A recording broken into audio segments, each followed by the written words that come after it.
Thank you for watching. I will be tying a Brachycentridae case caddis. The hook is an Arex FW 531 in a size 14. Create a thread base using 2 bobbins.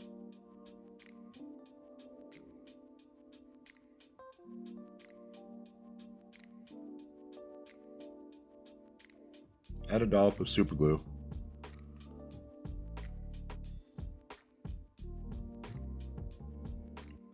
Secure a 1.5 millimeter zip tie on either side of the hook to help create the shape of the rectangular case, which is a defining trait of the Brachycentridae.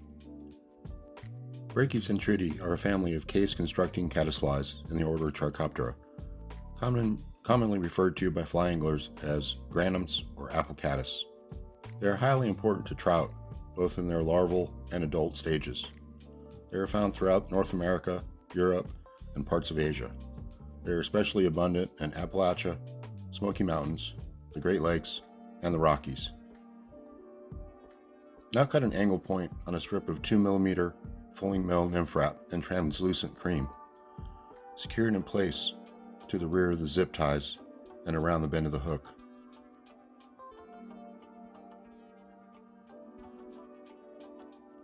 Mark the underside of the skin with a chartreuse or pale green marker. Using a brown marker, mark the very end of the latex, which will mimic the darker head. Spiral wrap the nymph wrap forward to behind the zip ties, roughly 4 turns, and secure it in place.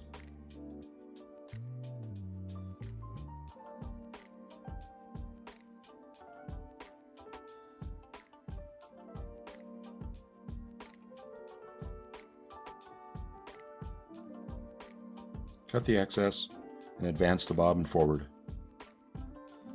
Apply another dollop of superglue to the thread, whip finish, and remove the bobbin. Brachycentridae have a specific behavior where the larvae extend slightly from their case to feed, giving them the nickname of Peking caddis.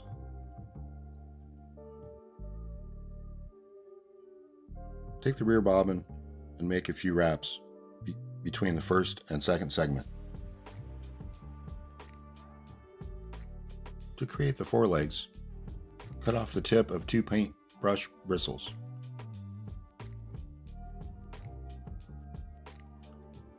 Secure each one in place on either side of the hook in between the first and second segment.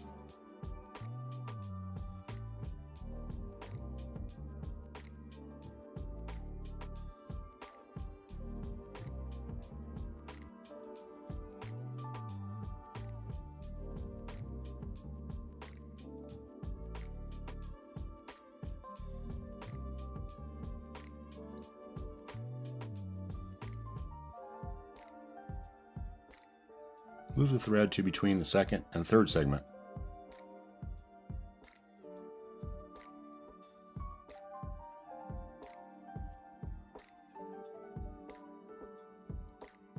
Cut off the waist of the 2 bristles.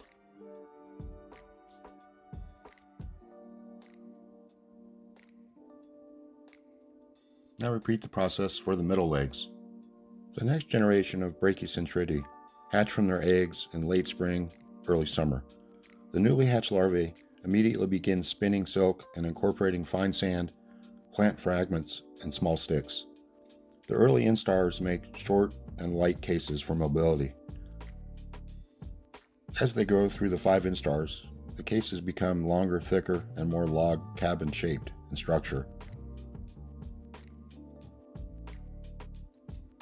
After you secure the middle legs in place, move the bobbin to between the 3rd and 4th segment.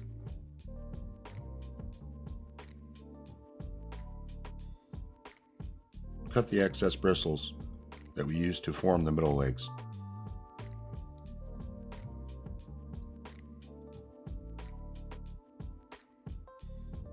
Now repeat the process for the rear legs.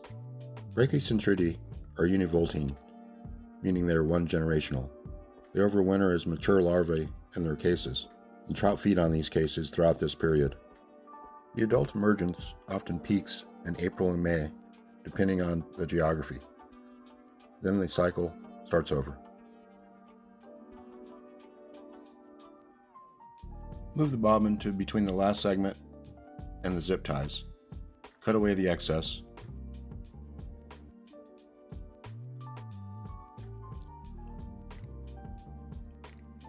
Mark the scleroterized prothorax using a brown marker.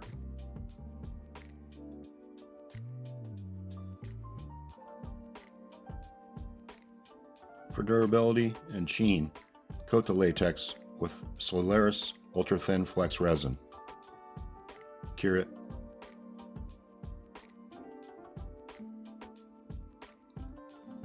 Trim the legs to your desired length. The forelegs are relatively short, the middle legs a little longer, and the rear legs are the longest of the sets.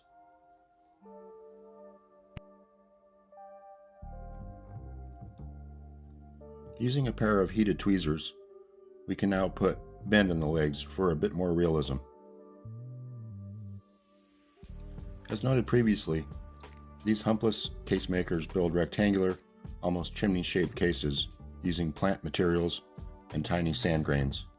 To mimic this, I'm going to secure 2 strip peacock quills. I stripped the barbules away from the 8 to 10 inch hairline peacock curls.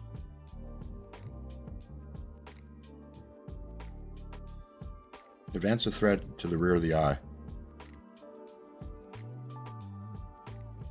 Spiral wrap the 2 quills forward and secure them in place just behind the hook eye.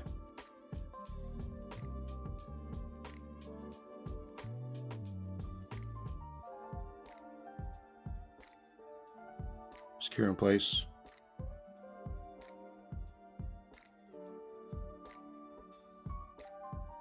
And cut away the waste. Mark the thread.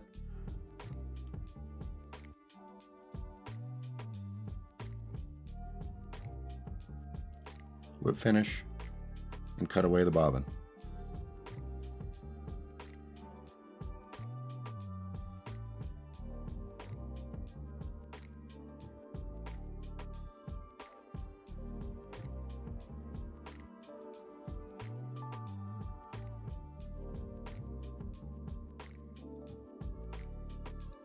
Coat the case with Solaris ultra-thin flex resin.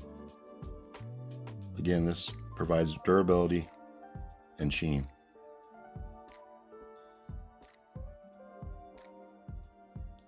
Thank you for watching, and please subscribe.